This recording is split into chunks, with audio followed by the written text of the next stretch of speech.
So the Bank of England have just raised interest rates again by another 0.25% up to 0.5%. So what does this mean for property prices? Well, to be honest, probably not a lot, because 0.25% is a minuscule amount when you compare it in terms of your mortgage payments, how much money you're going to be paying back. And as I've said in previous videos, I don't think that interest rates are going to rise very much at all over the coming years, and I think they'll stay at a low figure.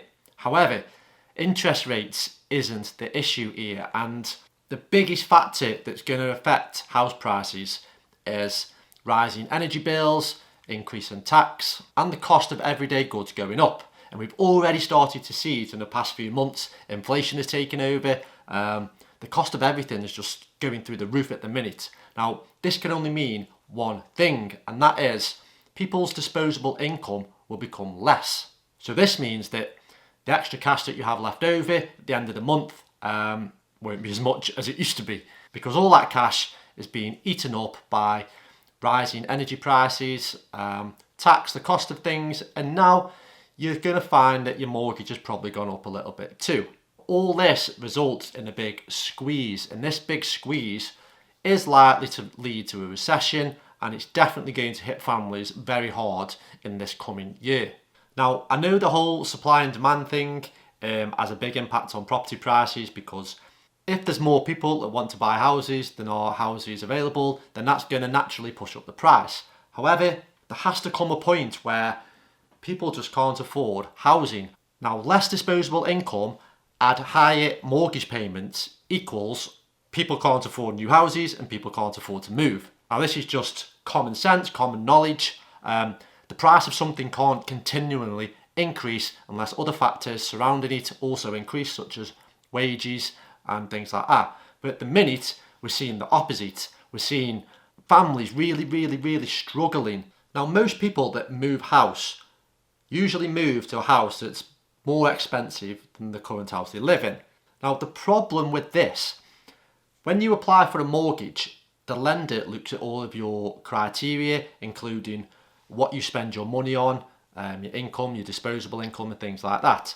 So if people are moving to bigger and better houses that cost more money, and they then go and apply for a mortgage that's higher than the mortgage that they've currently got, the new lender is going to want to see that this person can afford the monthly payments, as well as all their other outgoings that they usually do on a monthly basis. Now, as we've already discovered, people's disposable income is getting lower and lower. So if you think about it for a minute, Joe Bloggs goes and applies for a new mortgage on a house that's bigger and better than his, but at the same time, his disposable income is becoming less. Now, the lender take a look at this and think, well, we can't lend Joe Bloggs this amount of money because we don't see it as viable, it's not feasible, and Joe Bloggs isn't going to be able to afford it.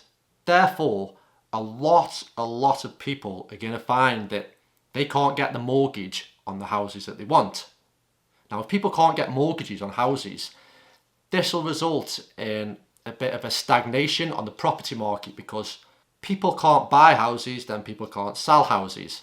Now, I've already started to see this, because at the minute, I've been looking for my next buy-to-let property, and in my area, there just isn't anywhere near the amount of properties that there normally would be. And it's certainly becoming evident that less and less properties are becoming available on the market, because, as I've just said, for a property to become available on the market means that the vendor has to then find another property to move into. Now, if they can't get the lending, or the mortgage lenders won't give them money to move to a better house, then they're in a position where they're forced to stay where they are. So if people can't afford mortgages, then the house prices can't go up. It's as simple as that. And I truly believe that that's what we're going to see during 2022.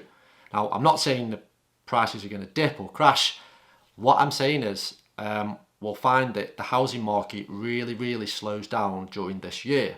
And I'll also stick by my previous predictions that sometime around 2024 to 2026, we will see a correction in the housing market, or maybe even a small crash. So for me, this small increase in interest rates isn't really going to have a big effect on people's mortgages or the housing market as a whole. However, it is the other factors that which we've talked about which are going to have a big impact on not only the property market, but also people's lives.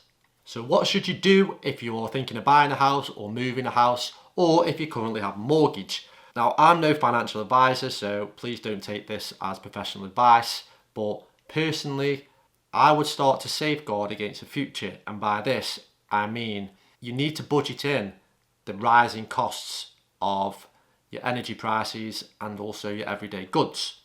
So another good tip is take a look at your current mortgage interest rate. Let's say that's 1.5%. Now, if you go online and search for a mortgage calculator, you can work out how much your monthly payments are going to be if, for example, the interest rates were to go up to 2.5%.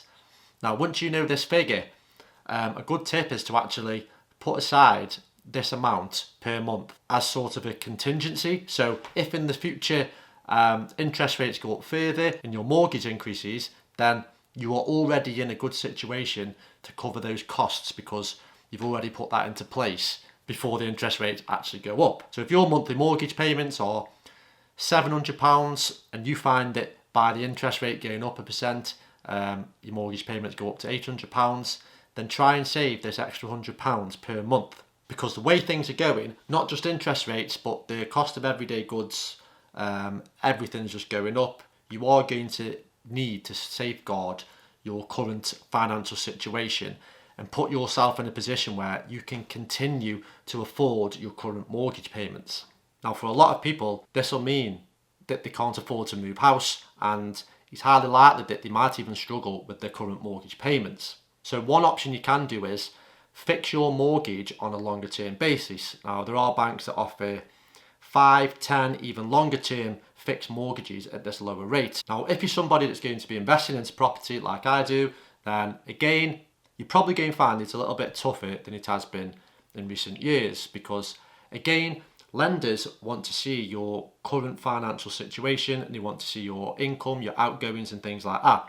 Now, if we're all being squeezed by these increase in costs and increase in tax, then it'll usually mean that the lender won't lend you as much money as you originally would have before all this happens. So if you are going to be investing in property, you probably might find it more difficult. For me personally, I'm still looking to buy to let, and I'm probably going to be purchasing my 7th buy to let this year, but at the minute there's not a lot on the market, so hopefully a few more houses will come available in the next few months.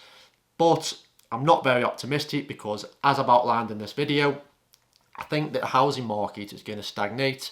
People won't be able to afford to move, therefore they won't be able to put their houses on the market. Now, if you're currently in a situation where you were thinking of buying an investment property, or maybe you were thinking about moving house, then let us know your thoughts in the comments below. If you have any questions, please don't hesitate to ask them. And also, please hit that thumbs up button as it really helps a small channel like mine to grow. And fingers crossed, we're not shoved into a big recession, and let's hope that the property market continue to flourish without going too excessive, if you get my drift. And hopefully for all those investors out there, we can continue to invest and buy to let is still viable. Obviously, I'll keep you updated with everything that I'm doing, and also keep you updated on my current investments and also any investments that I have lined up in the future. So I hope you enjoyed this quick video, and I'll catch you soon.